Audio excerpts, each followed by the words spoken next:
Welcome, brave souls, to the chilling depths of horror and detail, the realm where the shadows whisper ancient secrets and nightmares come to life. I am your guide through the darkness, and on this channel, we delve into the spine-chilling world of Wendigo horror stories that will send shivers down your spine. First story. Wendigo Encounter. I've been debating on sharing this story with anyone outside of my small circle of people that were there. But I want to share my experience in hopes that it saves someone's life or to give understanding of what someone else has experienced. Late fall 2010, in northern Canada, I went deep into the wilderness with my father and my eldest brother to hunt for moose. We left in the early morning, just before sunrise, trying to cover as much distance as possible before nightfall. We traveled winding rivers and had to repeatedly portage over rapids all day. We decided to set up camp just over halfway to our destination. My father figured that we'd make the rest of the journey tomorrow. Well, when everyone bedded down for the night, I decided to go grab some firewood and relieve myself down by the bank of the river, just out of reach of the light from the campfire. Out from the tree line, about 15 yards away, I could hear rustling in the bushes. I watched the area where I heard the noise and focused on that spot. I felt kind of funny, dizzy/lightheaded, and I could smell this putrid stink, like old milk or rotten food. Then I saw the trees start to morph and move ever so slightly and began to take the shape of a head and slight facial features. My eyes began to adjust to the darkness, and along the tree line, I could hear this voice coming from there. I recognized it. The voice sounded like one of my relatives who had recently passed. The face took shape of my relative. "Hello," they said, "I've missed you. Come see me." I smiled and stepped forward a bit, but stopped to analyze the situation. My relative's face stopped smiling and became emotionless. The skin began to turn pale and peel away. Chunks of flesh from their cheeks began to fall away, and I felt shock and fear overwhelm my body. I couldn't make sense of it at all, so I started to back away and make my way to camp. I didn't realize at the time that I had been walking towards the voice and I was further away from the firelight. The voice became angry and began shouting at me to come here, so I turned to run away, but as I looked back one more time, I saw the most disgusting thing I had ever seen. It was rotting flesh on gnawed bone, caved-in eyes, and a hollow chest cavity. This humanoid creature was tall and super thin.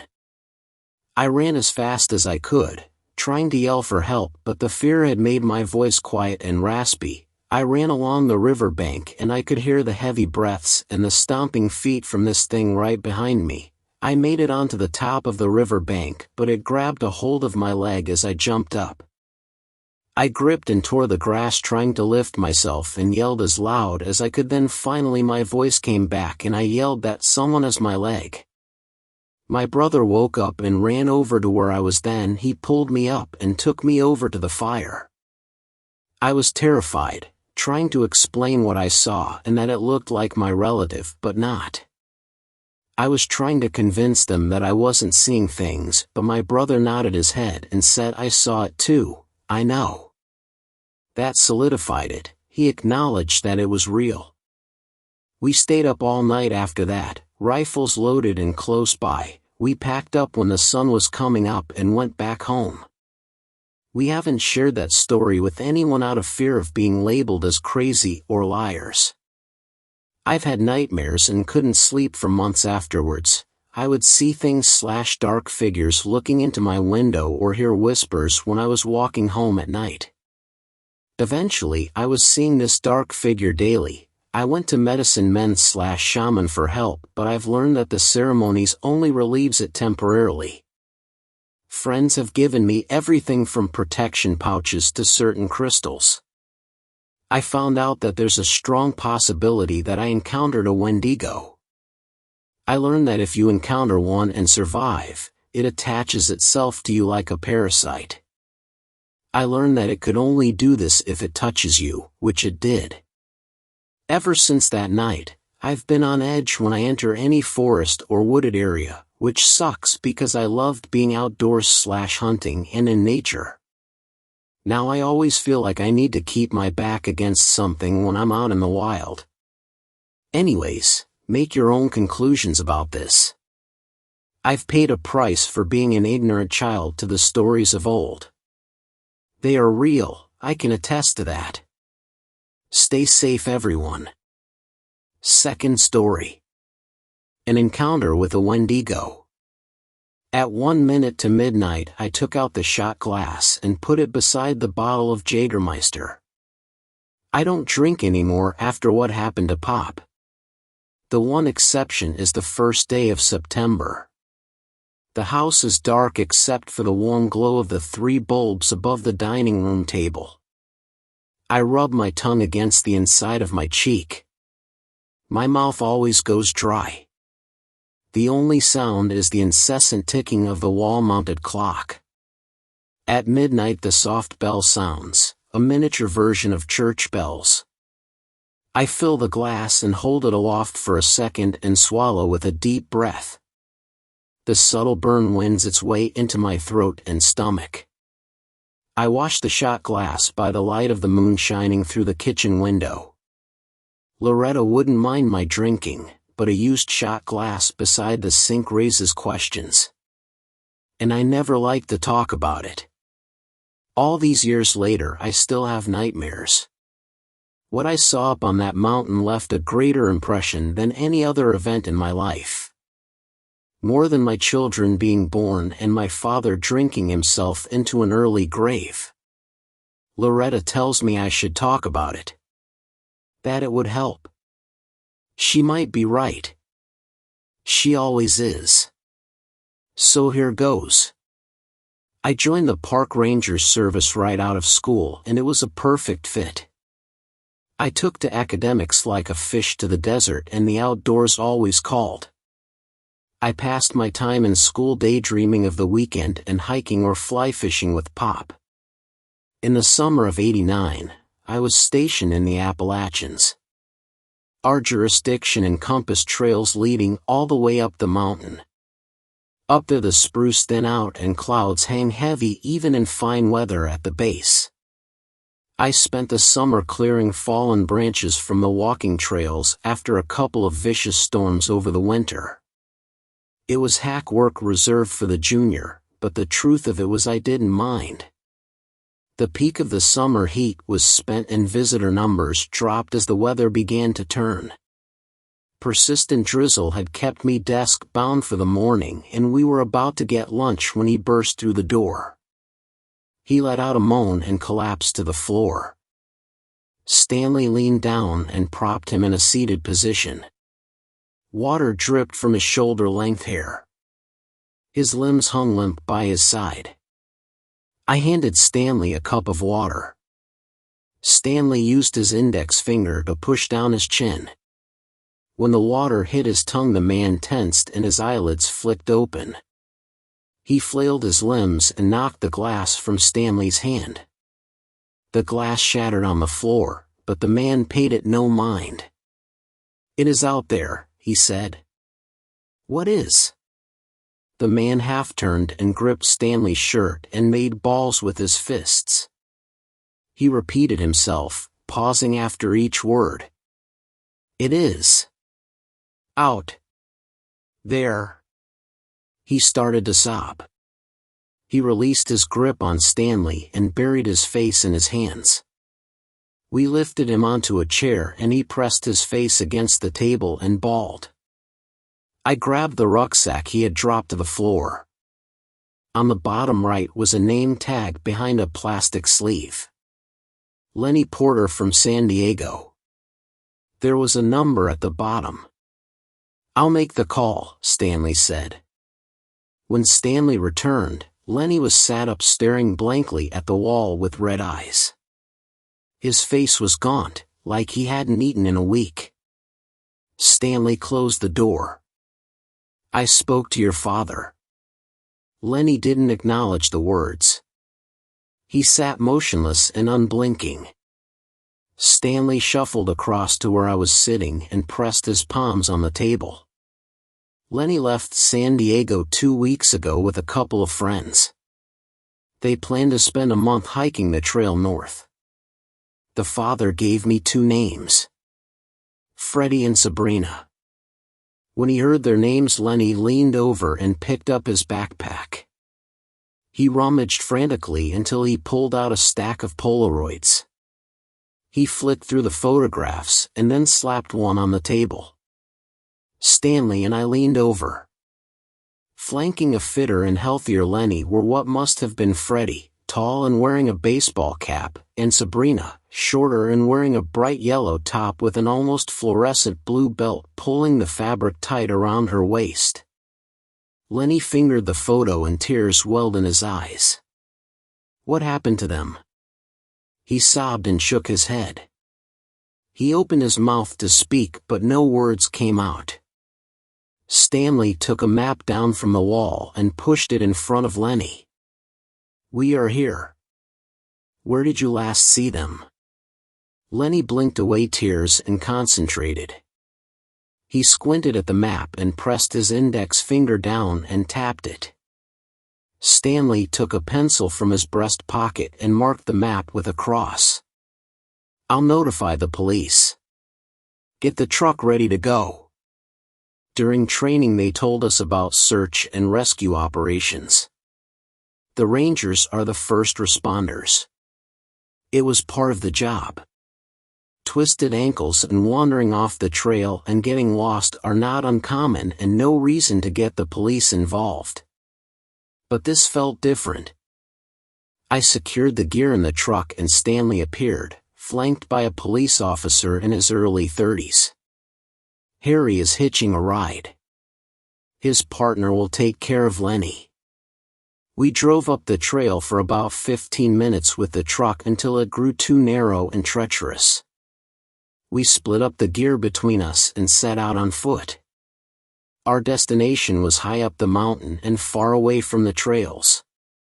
It was almost as if the trails deliberately avoided the area. We hacked our way through the thick forest. How had they ended up all the way out here? Stanley checked his watch constantly as we climbed. He wanted to get there before dark. I figured we would be lucky if we did. Stanley and Harry talked like old friends, asking about each other's wives and children. The park rangers are in effect an extension of law enforcement. It made sense to be friendly with the police, and living in a small mountain town made it almost inevitable. I like that. As the sun dipped below the horizon, Stanley checked the map. Almost there. Get your torches. All right. Harry reached into his backpack and pulled out a flashlight. I did the same. Do you know what's up this way? Stanley said. I shook my head. Somewhere up here is an old cabin. Hunters used it as a base back when you could still hunt up this way.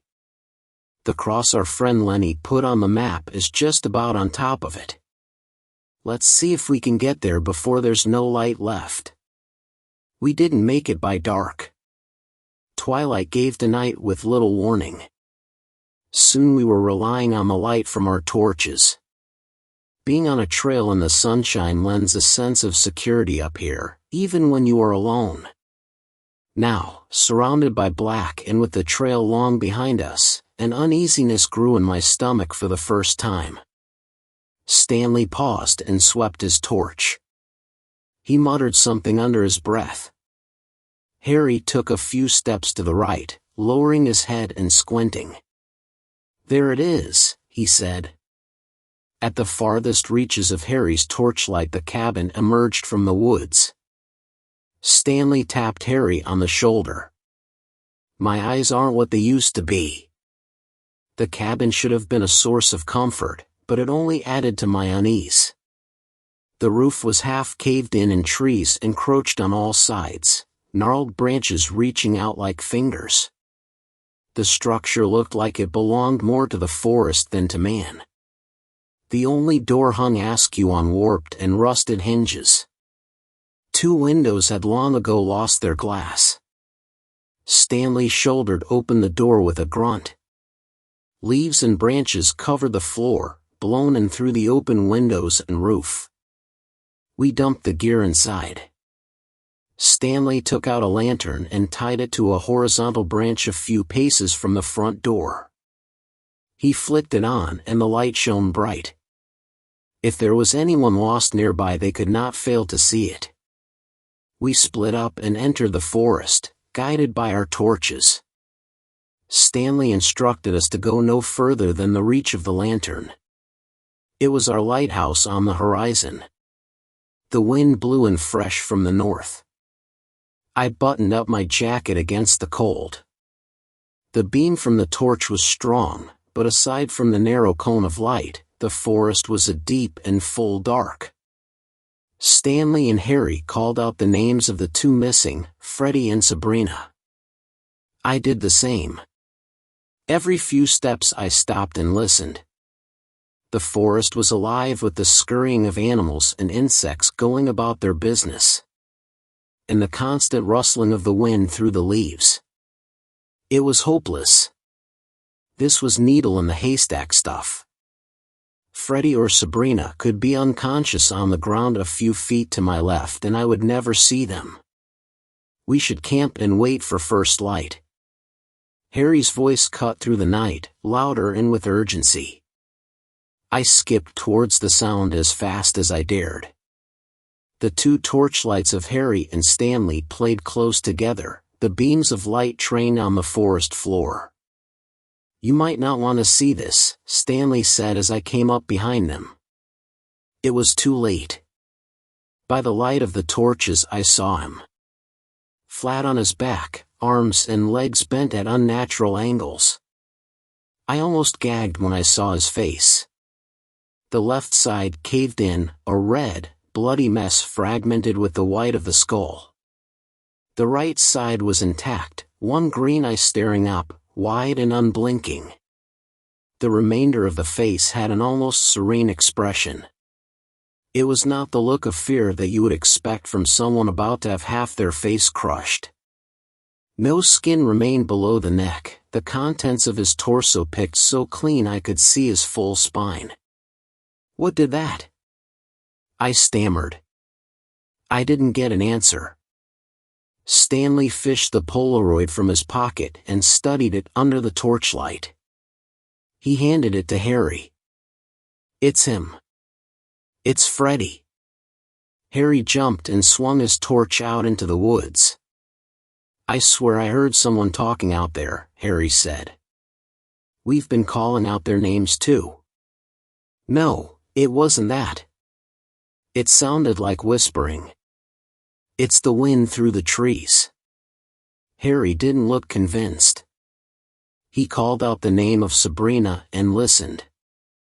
Only the sounds of the forest. Stanley shushed him. There's nothing we can do for the boy now. Let's get back to the cabin and radio down the news. Stanley took a few quick steps towards the cabin and motioned for us to follow. He seemed agitated. I didn't blame him. I followed on his heels.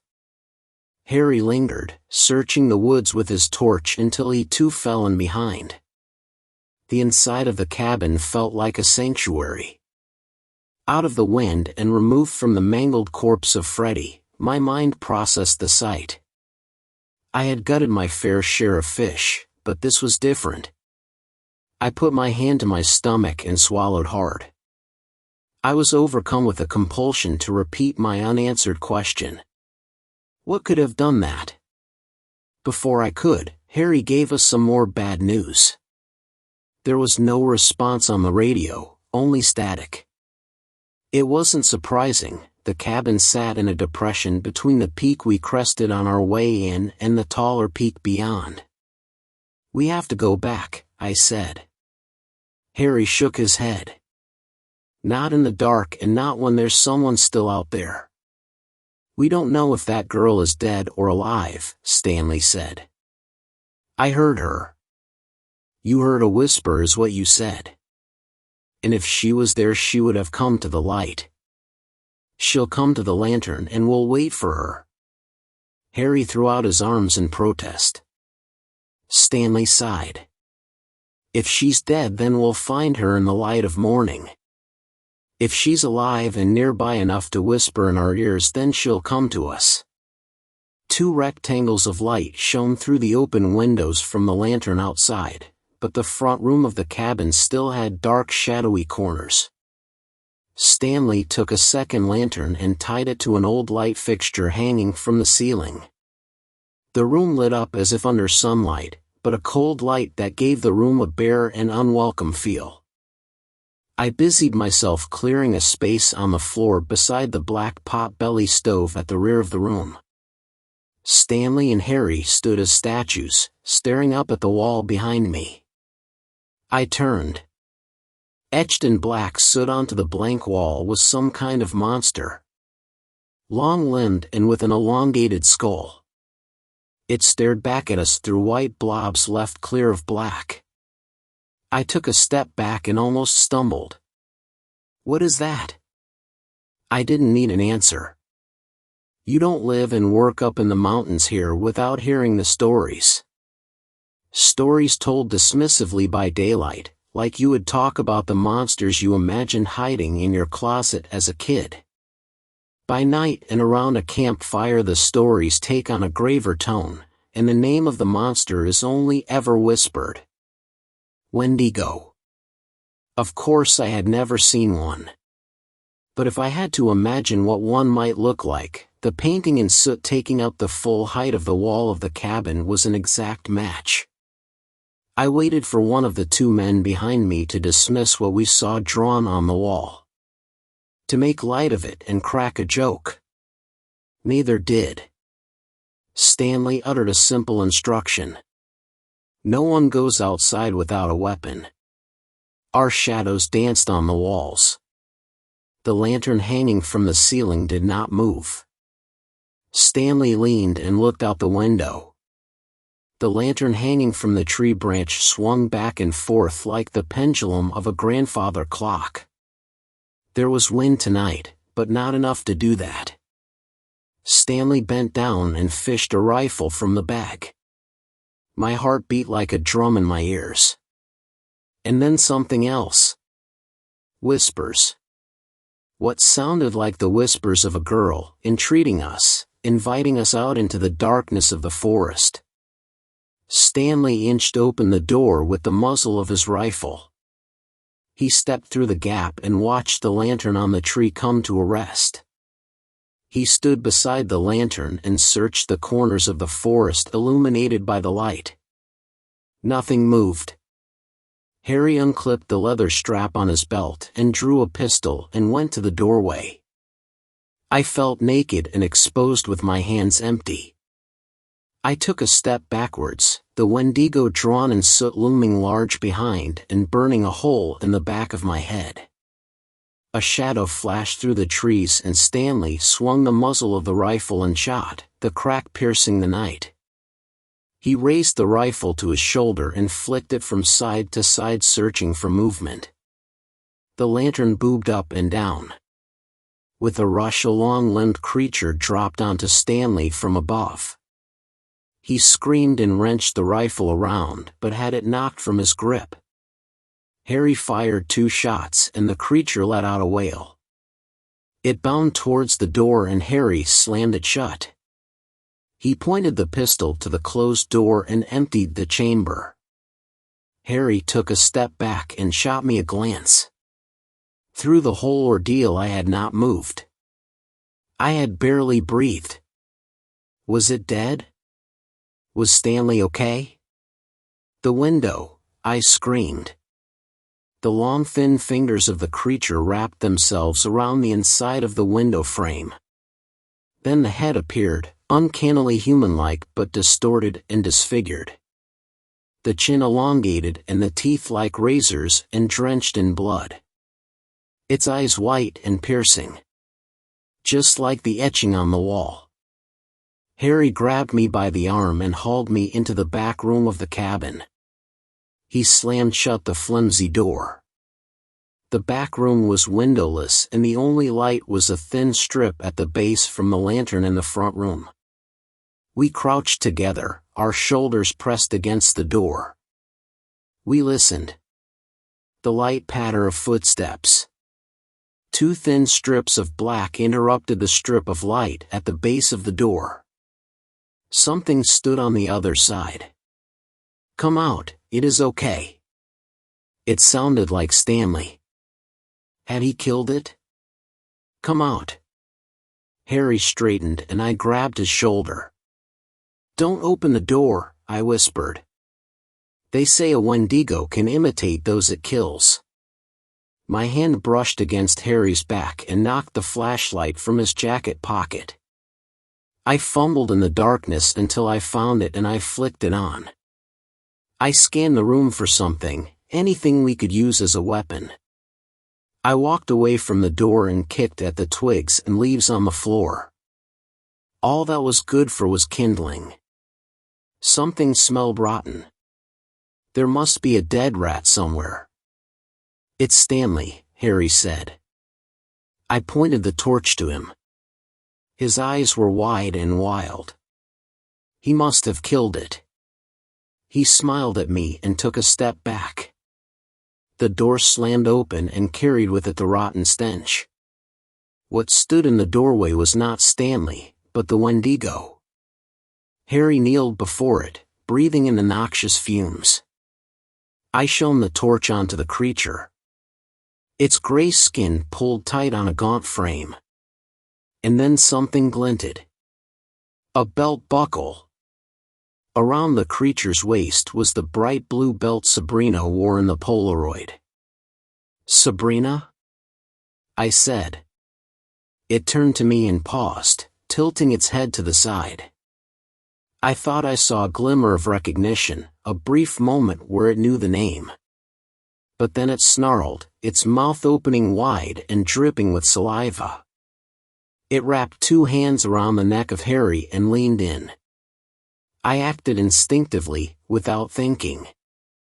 I jumped at the creature, swinging the only weapon I had, the torch. I brought it down on its head with all the strength and adrenaline I had. It bucked and sent me flying into the front room beyond. I threw out my hands against the fall and grabbed the lantern Stanley had hung from the ceiling. It could not bear my weight and the cord pulled out from the ceiling and I fell with a thud. I jumped up at a burst of warmth from my stomach. The lantern had smashed on impact and the white-hot filament broke free of its casing. I groaned in pain and the creature lumbered forwards. I retreated into the corner of the room and pulled my knees up to my chest. It stood over me and opened its mouth, razor-sharp teeth gleaming white. Then the smell of smoke. The creature hopped and then scrambled backwards. The leaves and twigs covering the floor ignited under the heat from the lamp filament. A small flame burst up and the creature covered its face. Fire. It didn't like fire. I crawled forwards and swept as much of the kindling as I could grab onto the flames. The fire grew and the creature screamed. As smoke filled the room it coughed and spluttered. It made one last effort to come at me and then retreated out of the room and into the forest. I went to the back room and grabbed Harry. We stumbled out of the cabin, the fire now spreading up the walls into the roof. Stanley lay below the lantern hung from the tree, unmoving and with a chunk of flesh missing from his throat. We ran into the forest in the opposite direction the creature had gone. We first climbed up to the crest and then back down the mountain. We stumbled our way down by the light of the torch. Adrenaline coursed through our veins and we imagined that thing right behind us, stalking us in the dark. When we finally crossed a trail we followed it back down to the ranger station. A team of police and National Guard hiked up to the cabin after the sun rose. The cabin had burned to the ground, the pot-belly stove the only item that survived the blaze. the bodies of Stanley and Freddie were brought down. They said Stanley's flesh had been picked clean down to the skeleton. That was the first day of September, 1989. Sabrina was listed as a missing person and her father spent a month in the mountains searching for her. But she's gone in every sense that matters. Turned to a Wendigo by hunger for human flesh. She transformed into something unrecognizable from where it began. Around campfires people still tell stories of the Wendigo. I don't know if they truly believe they are out there. But I know, I have seen it. Sometimes there really is a monster in the closet. Third story. The mysterious life of a cryptid hunter. Now, before I explain my profession, let me tell the truth. There are monsters in the world and they're almost all out for your blood. Luckily, there are people to keep them at bay. I am one of those people. Now, I'm long retired, for 15 years, but I've seen my fair share of blood, guts, demonic possession, and things with more teeth than normal.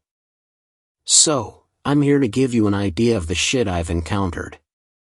Okay, let's start with the basics. My dad was a cryptid hunter. The top of his class, actually. He has probably seen way more than I have. He specialized in long-range type missions, many of which occurred in forested areas. But, he also tackled some more, close-range for lack of a better word, missions. He's killed things from ancient werewolves worshipped by Indians to the mighty Mothmen of Point Pleasant. He's tough, but the things he couldn't kill were known as specialized cases. These were monsters that had brains, or hadn't done anything wrong at that point, or monsters that the government just wanted them to be kept alive for one reason or another. One of these cases was a girl named Emily, but we'll get to her later. For now, let's talk about my stories of woe. My name is Tom, I'm 36. I was chosen for this job because of my connection with the military, combined with my dad's friends knowing me, I was in. But, questionable hiring aside, my first case was simple. A chupacabra had been killing sheep and attacked a farmer. We were worried that it might develop a taste for human flesh. So, they sent me to a ranch in the middle of nowhere, Mexico. Now, chupacabra are a bitch to catch, but they're a walk in the park compared to some other cryptids. It required a weird cycle of putting out half-rotted sheep meat, and waiting. I repeated this for days, but finally it came. I first saw it sniffing the fly-covered sheep meat, and I readied my sniper rifle. Just as I was about to pull the trigger, it saw me, and leaped almost directly on top of me. It had at least jumped a good 20 feet forwards and 10 feet high. It clawed my arm up, but I grabbed my trench knife and sunk it into the beast's left shoulder. It recoiled and roared in agony, less of a roar, more of a human scream mixed with a cougar. I drew a shotgun out from a backpack I carried, and blew its head off. I got up, wrapped my bloody arm in bandages and loaded the corpse into my car, and drove away. When I got back, it was discovered that other hunters had caught another cryptid, a girl named Emily. Emily looked, for what I could tell, completely human, but she had something that was up with her. Despite looking 8 years old max, black long hair, brown eyes, she could solve math problems near instantly, like I'm talking 7-digit number multiplication in at most 2 seconds. She talked like she was in a professional meeting with the president of the U.S. She appeared to have no feelings besides hatred. I was tasked with guarding the interviewer in her cell. The conversation goes as followed. Interviewer: Good evening, Emily. Emily: Good evening, sir. Interviewer: Need anything before we continue? Emily: No, sir. I'm fine. Interviewer: What do you feel right now? What do you see? Emily: Looks around room, I see everything. I see the fear in your eyes. I see the clock ticking to 10:50 p.m. And I see the evil in him. Points at me. Interviewer, okay, what do you feel? Emily, must I really answer that when I've taken thousands of lives because of it?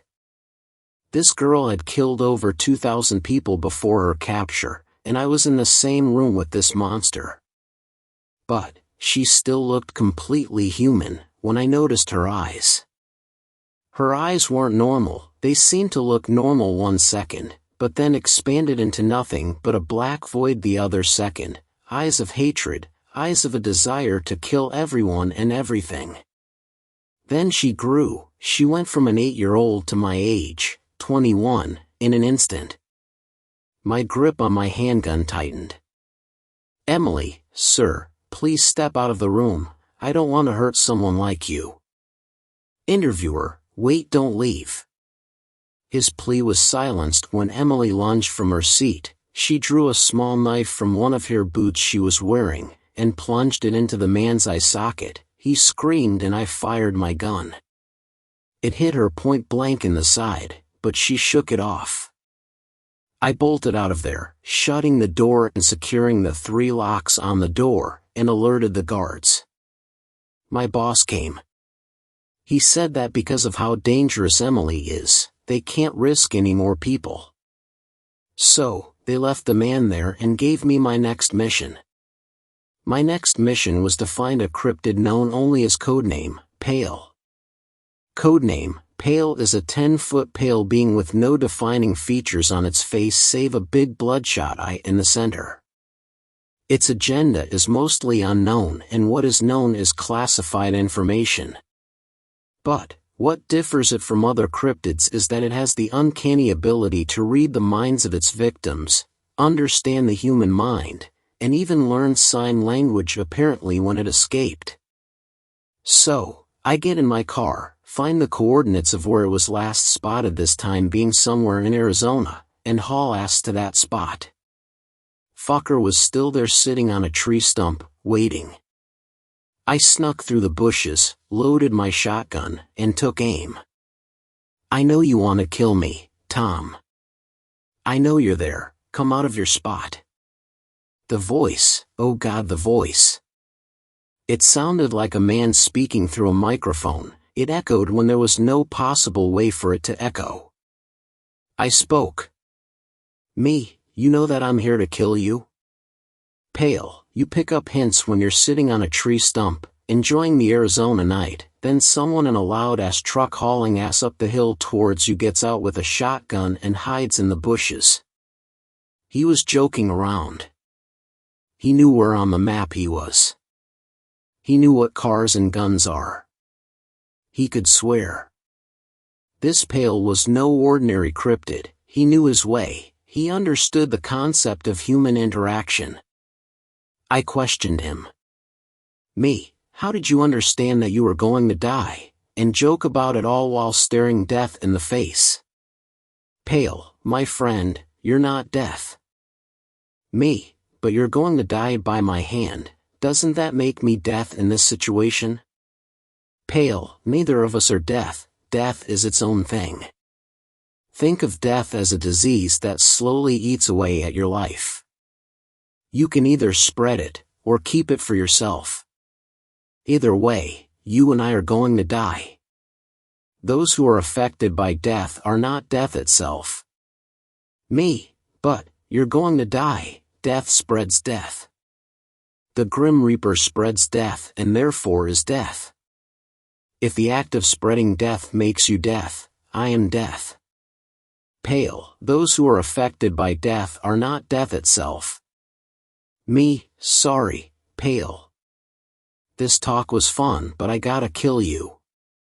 Pale, very well. This entity was quite the Aristotle. I took aim and shot him in the chest. Pale went down. I got him and drove him back to my headquarters. And, was given my next mission the next week. The mission was to find a Bigfoot, yes, a Bigfoot, not the Bigfoot that killed at least 200 people in a forest in Canada. I flew there and after a week, found my perfect spot near a big-ass cave near where the sightings were most frequent. I waited days, surviving off of granola bars and water. But, I saw him walk out of the cave on a Tuesday afternoon. I was munching on my 50th granola bar that day. He noticed me in the bushes. The last thing I saw before bolting for better cover was a good 500-pound boulder barreling towards me. I basically jumped from my spot into a thicket of trees and began running. You would believe that he was at least somewhat affected by the trees, and to that, I envy you. As I was dodging trees and getting ripped up by thorn bushes, he was smashing through the trees, enduring crotch shots that would make even my dad weep in pain. I spun around quickly and fired a shot with my sniper rifle. It sliced through his left shoulder, drawing blood. But he slammed me into the side with his long monkey arms. I crashed through at least 20 feet worth of trees. I slammed into the ground with a sickening crunch as my ribs cracked. By the time I was up, he was running at me again. I knew that I can't outrun him. I drew my knife and rushed him, sinking it into his side. He roared in rage and agony. I put my sniper rifle to his head and fired. The beast fell. He was 8 feet tall, so when he fell, he rumbled the ground a bit. Like always, I packed him into the car and drove away. After I got him to my boss, I got a strange request from the guards that guard the cells that contain the specialized cases. It was a note from Emily. She said how she wanted me moved to that guard duty. Naturally, it was sent right to me before anything bad happened. I walked to Emily's cell. She greeted me with a hello and I repeated the greeting. She asked so that I was in the room with her, heavily guarded, of course. She spoke. Emily, you know how I said you're evil? Me, the only evil person evil here is you. Emily, cold, direct, and correct. I'm impressed. Me, why did you bring me here? Emily, quite simple. I brought you here so that I can show you one of my abilities other than shapeshifting. Me, trying to break the tension, is that a monster's way of flirting? Emily, negative, I'm here to say that I have more abilities. All of a sudden, one of the guards' heads explodes out of nowhere. Me, Jesus Christ. What the hell was that? Emily, it was not of my doing. Look.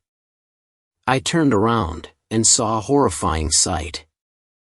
The guard had been shot. Soldiers were raiding the area. Me, what? He's dead. What do we do? Other guard dies. Emily, I suggest that we make a run for it, even though I can hold my own. I don't want a person like you to die. Me, okay, but stay the fuck close. I don't want you to go around killing people. So here I was, sneaking my way through a monster prison with a girl that killed almost 2,000 people right behind me, all while military personnel are raiding the building. This couldn't get any worse, can it? Well, as it goes, it did. We were in the second wing of the building, only one wing away from the exit, when a Mothman jumped me. It bit down hard on my shoulder, causing me to shriek in pain. I drew my knife and shoved the blade into its torso. It screamed, and got off me, before crashing through a glass cell holding a goat man, which proceeded to charge out of instinct, straight into Emily's path. Before I could speak, the goat man, or what was left of him, was splat against the wall. Emily stood there, holding a nearby pair of scissors. It took me a while to realize that what was splat against the wall was its brain. Emily had gutted the poor bastard like a fish and had enough time to perform extreme brain surgery. I got up. Nice job, I said. After that, we booked it to the exit. Now, came the hard part, what to do with Emily. She didn't seem like the cold monster she was in the facility. She was glad, happy even, to be in the outside world, yet, 5 seconds ago, she gutted a goat man faster than a ninja in an anime can slice something midair. When I questioned her about it later, she said that she was the last surviving subject of a failed attempt to make a super soldier. Think, a soldier with the highest rank in military, experience with guns, knows almost every form of martial arts, and with the speed and agility of a methed-up chipmunk. Now, multiply that by 100, give them shape-shifting abilities, and you get close to Emily's capabilities. Turns out, she means well, has an IQ of almost 200, and can tell if someone asking her questions is a spy. She had been hunted down by the military since she escaped the facility at 8 years old. And the high-ass kill count? All military personnel. The monster hunters had to capture her so that the public won't find out about her backstory. Pretty cool. Also, she was cool with the facility keeping her, although she said it could get a bit stuffy, all in that cold, matter-of-fact tone.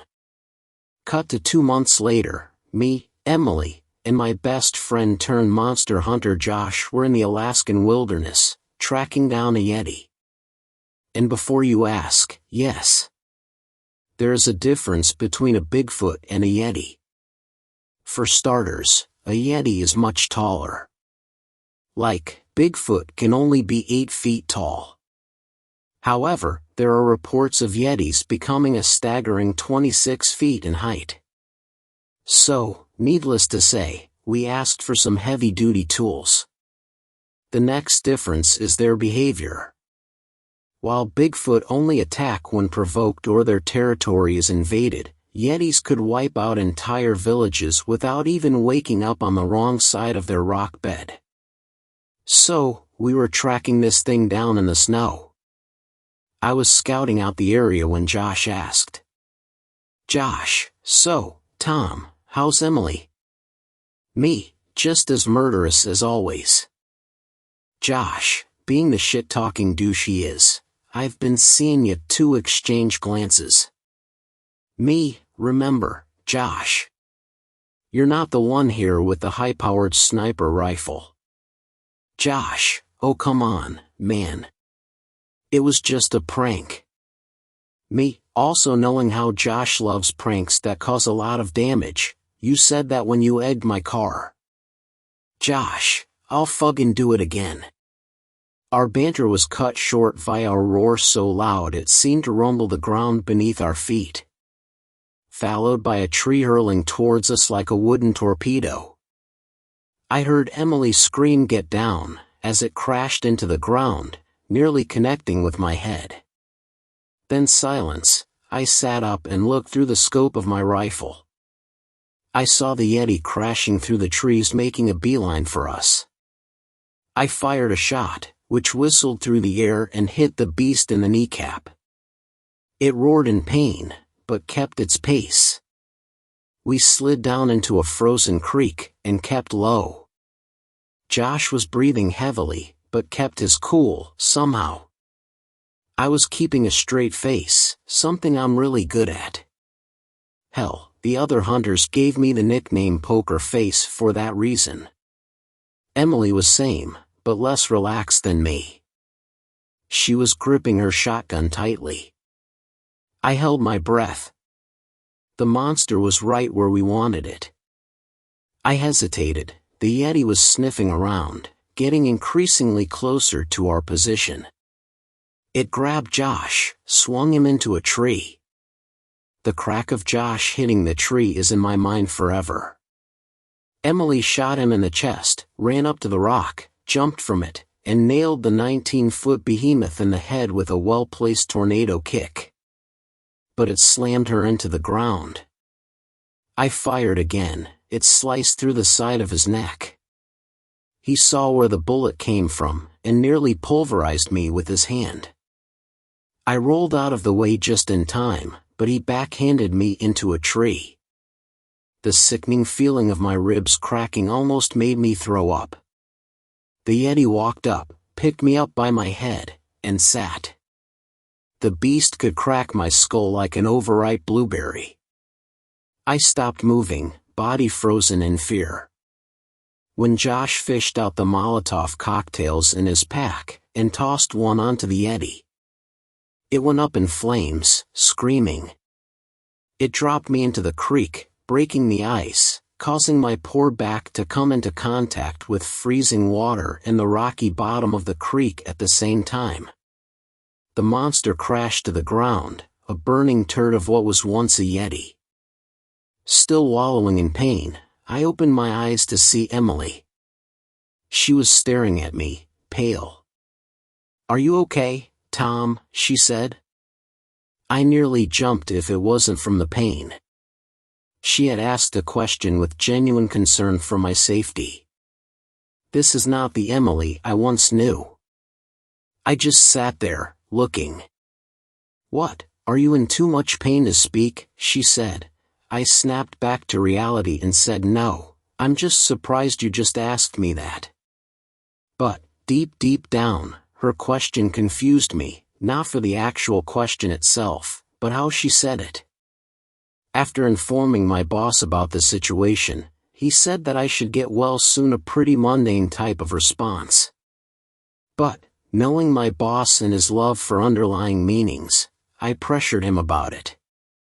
He said this: "Boss, there is another cryptid in Alaska." Me, is it another Yeti? Boss, no, it's something way worse. Me, okay, like how worse? Boss, it's a Wendigo. A Wendigo. In Alaska. The perfect bitch slap of fate to ruin my day. If you didn't know, Wendigos are some of the most deadly cryptids out there. They're fast, mean, and don't go down without a fight. How do I know this? My dad was tasked with killing a baby version of these bastards. Only about 6 feet tall, 3 times smaller than an adult. And it almost killed him. He was able to give it a lethal dose of cyanide, via the Wendigo killers. Wendigos eat almost anything, so it would eat a bottle filled with weird liquid, by shoving it in its mouth, and pumping 3 slugs into the beast's brain. And that was only the baby. Okay, so it turns out that there wasn't just us hunting this thing down, 3 other people were sent to go with us to hunt this thing. We were in a military-esque car driving through the forest of Alaska, on the outskirts of a small village. I was riding shotgun, a hunter named Mike was driving, Emily and Josh were in the second row of seats, and 2 other hunters, 2 males, Jaden and Bob, were riding in third row. Mike, you know what a Wendigo looks like? Me, I've seen them in the manual. Mike, don't worry, you'll know, deer-like head, very thin, roughly 6 meters, very scruffy fur that hangs from its body. Emily, sounds a lot like a skinwalker. Mike, yeah, they're pretty similar. But, a skinwalker is a calm, calculating hunter with an attitude, as well as shape-shifting abilities that evolve from corrupted shamans. A Wendigo is a cannibalistic, savage beast with an attitude that evolves from some twat eating human flesh. It was about 10 o'clock at night. We were driving at a normal pace when Mike stopped. "Hey, why did the car stop?" said Josh. Mike slowly pointed in front of him. We all looked, and froze with him. There seemed to be what looked like a mangled deer carcass sitting straight up. One issue, however, it was too big to be a deer. Slowly, it rose up from its crouching position, its arms hung low, to its knees. Its fur was snarled, and scruffy. Its horns were caked with blood. Along with the beast's snout, hands, and at its feet. We had just interrupted a Wendigo midway through his snack. The person was still moaning, and occasionally convulsing on the ground. The Wendigo's eyes adjusted to the light, and a wide, toothy smile slowly came upon its face. It licked its lips, it got ready to pounce.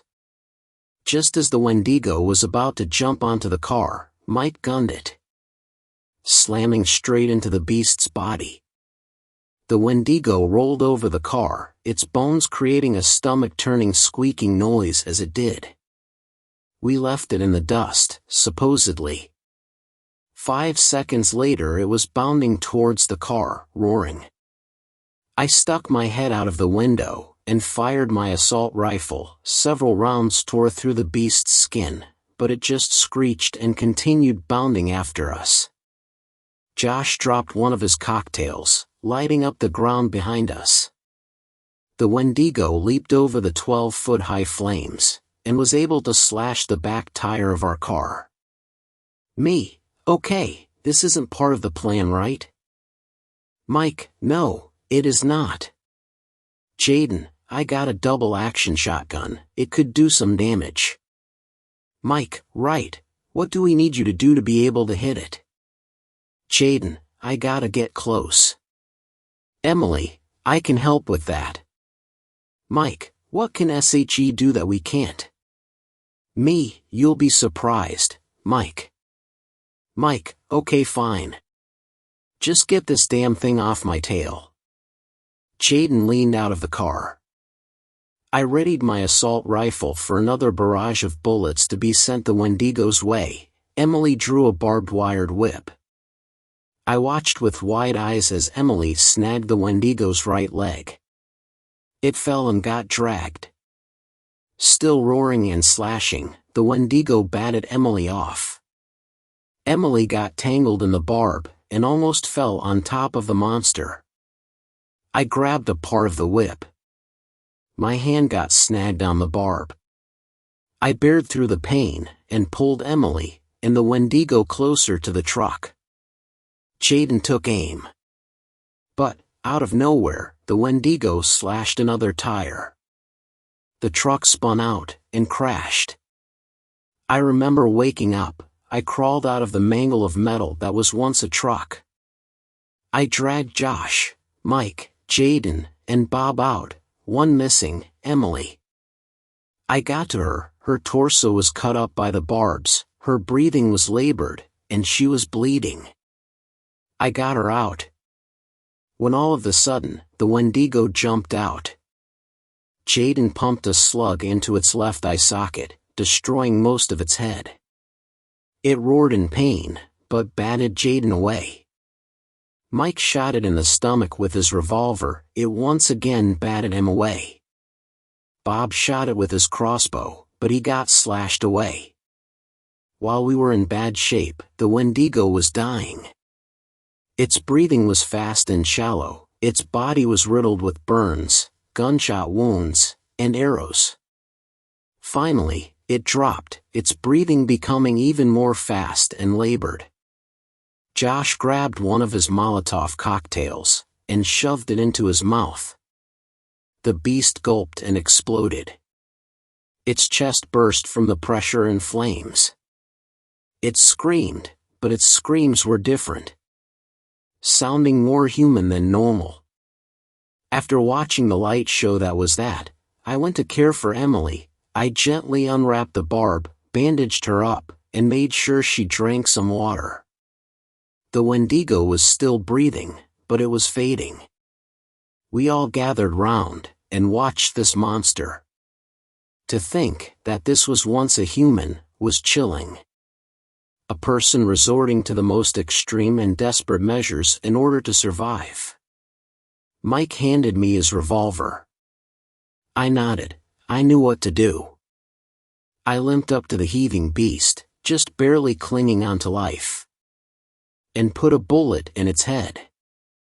But, as its eyes slowly closed shut, I saw its eyes shift from rage, to confusion, to realization, to panic, to denial. Every single human emotion in its most raw and desperate form flashed through its eyes, something I've always ignored because I was too busy thinking about the rush killing these things gave me. And, finally, its eyes turned into acceptance, then blank. In the final moments of its life, the Wendigo had found out that it was going to die, felt every emotion from anger to guilt about all the people it killed, and died accepting that it was going to die a monster in the eyes of everyone it ever knew and loved. And to be that desperate to accept and come to a conclusion like that, I couldn't handle it. I burst into tears, sobbing, screaming. I dropped to my knees. This monster found peace at the final moments of its life, and knew full well that it was the last time it would ever feel those feelings. I started crying even harder. Everyone else wasn't doing very well either. They had all picked up on the signals about the poor Wendigo.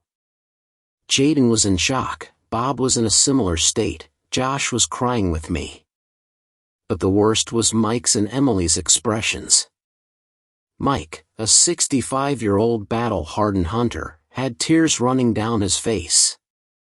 But Emily, same age as me, she was the worst to look at. While everyone else wasn't trying to hide their emotions, Emily was trying her absolute hardest. She was nearly choking from her attempts to hold in her sadness. But it broke into these guttural, painful sobs.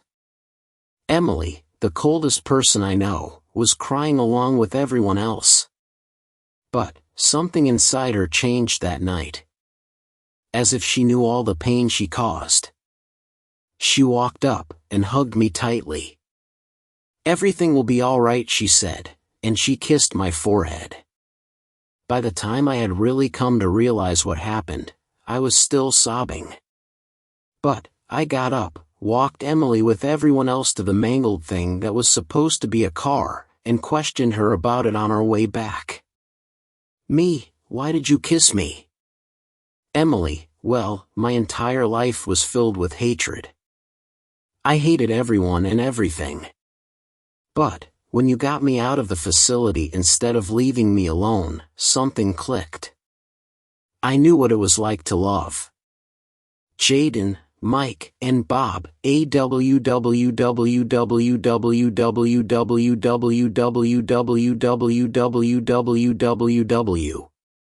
Josh, amidst the awing, called it. Cut forward to now, Emily and I are happily married. Josh is a chemist, Mike is a happy, healthy, 80-year-old coot.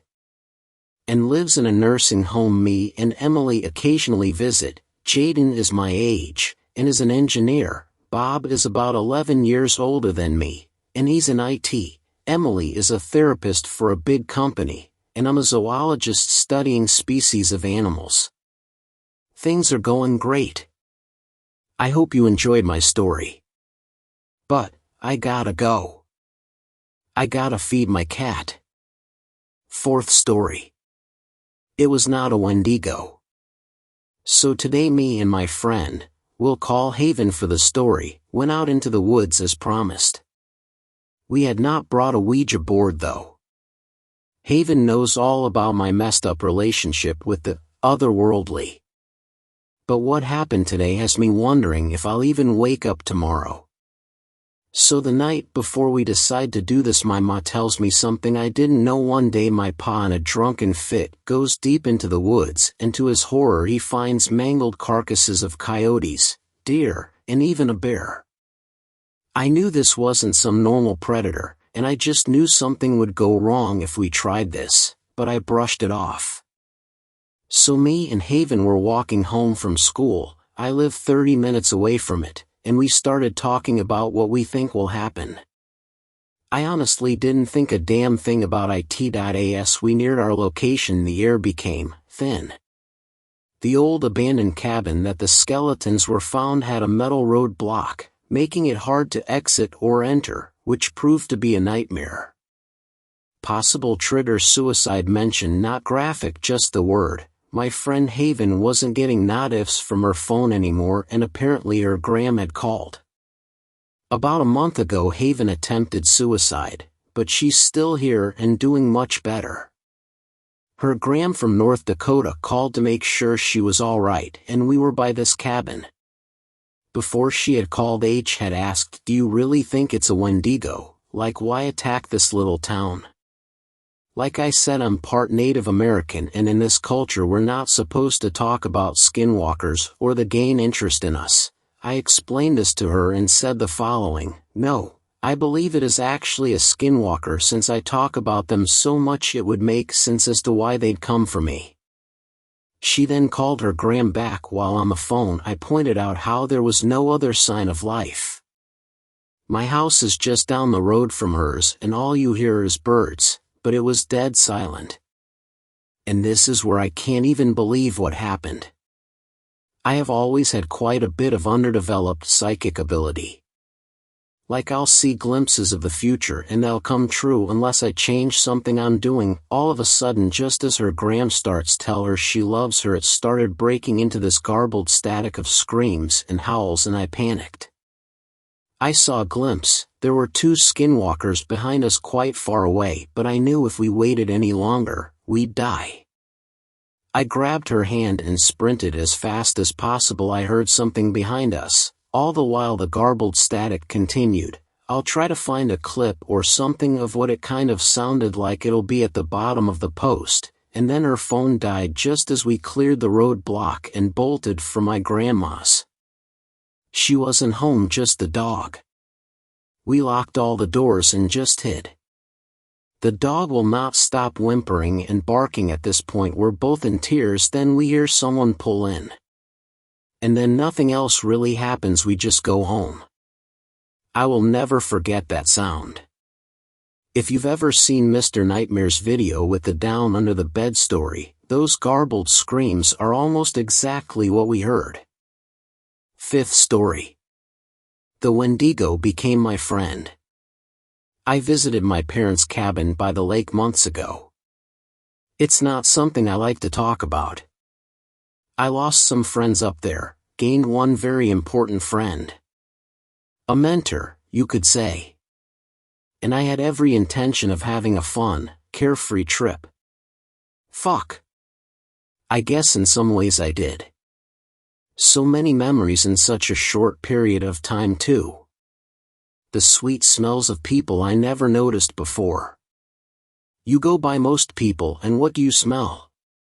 Some bullshit Old Spice or Axe spray of some loser trying to pick up a girl. But humans are so much more than these modern smells. They can smell like pine trees, fear and hatred, confusion and complete terror. There's a whole universe of sweet smells out there that most people miss. I didn't discover this until my trip to the lake. For the first day, everything went like I expected. My girlfriend and a couple of friends were having fun hiking and camping out. We were all having a blast until the rainstorm hit. I've never seen so much rain in my life. It came down in sheets and we barely made it back to the cabin. Kevin tripped and fell. Bobby yelped and said he wanted to go home. My girlfriend made it back to the cabin first. She held the door open for everyone else. Once inside, we made sure all the windows were locked to prevent water from coming in. Trouble was, the roof started to leak. We lit candles because there was no electricity. Fuck, Kevin said. We're all going to drown. Calm down, Kevin, my girlfriend replied. It will take months for the cabin to fill up at this rate. We're going to be fine. Kevin was completely right, except water wouldn't be his demise. Bobby didn't say much. He looked like a scared child in his corner, and he leaned forward on a rickety chair, biting his nails. We were all lost in our own thoughts. Especially me, I think. I was having thoughts I had never experienced before, thoughts of devouring. Of devouring everyone in the room in a rush of blood and destruction of the flesh. I even started to look at my girlfriend that way, which worried me. They were all trapped here, my girlfriend, Bobby, and Kevin. The rain was coming down even harder, and this little group had nowhere to go. They were completely at my mercy, and I couldn't be happier about this fact. Of course one had to be strategic. I told them I was tired from the ride up here. I got up, kissed my girlfriend on the cheek and went to my room. It was the largest in the cabin, and I had it all to myself. As I lay in bed, I felt something deliciously dark take over. I knew without having to confirm with some meaningless scientific instrument the Wendigo inhabited the room along with me. "Hello, Jason. How are you feeling today?" the Wendigo asked. Its voice was gravelly, a little off-kilter. "Okay," I responded. "A little down. Could it be that you have a craving for flesh?" I thought about his question. Like, really thought about it. Some philosophers considered suicide to be the greatest philosophical question, but I disagreed. The human action most on my mind was whether or not to rend flesh from bone. The horned thing stared at me from across the room with piercing hollow eye sockets. I felt a feeling which seemed so lush and dangerous that I knew it wasn't good for me. I knew civilization was a sham, an abyss of houses, roads, and stop signs layered with bureaucracy and hazy ambitions to reach its peak. Illusions. "I'm glad you've come to see the light," the Wendigo said. I stood up, joints stiff, head swimming, but not in a bad way, in a pleasant undrunk and shouldn't be driving sort of way. What happened next I don't really like to talk about. It felt good though. I killed Kevin out back with an axe he used for chopping wood. And Bobby? Death by kitchen knife. I ate them both. I picked their bones clean, leaving them so bare and white you could put them on display in a museum. My girlfriend looked at me with such unbelievable horror that I knew I couldn't devour her like I did Kevin and Bobby. I ran away, into the woods. I've killed and devoured so many things in the wilderness that I've lost count. After the cabin massacre, I lived in a cave in the woods for a couple of weeks, maybe a month. The Wendigo would visit me, tell me tales of days long gone. I'd stare into its hollow eyes, get a fuzzy feeling, and I'd have to go on the hunt again. So for a while, the Wendigo became my friend. I was sad and deflated when it was all over. I'm back in the abyss of houses again, trying to think of an ambition that would excite me as much as what I did in the woods that day. Nothing yet. There's not even the thrill of getting caught. I know the Wendigo will protect me, erase any evidence of my dirty deeds. I have faith in that. Thanks a lot for watching the video till the end. Subscribe to our channel Horror in Detail. Drop your opinions/suggestions in the comment section, and like the video as it helps with the YouTube algorithm.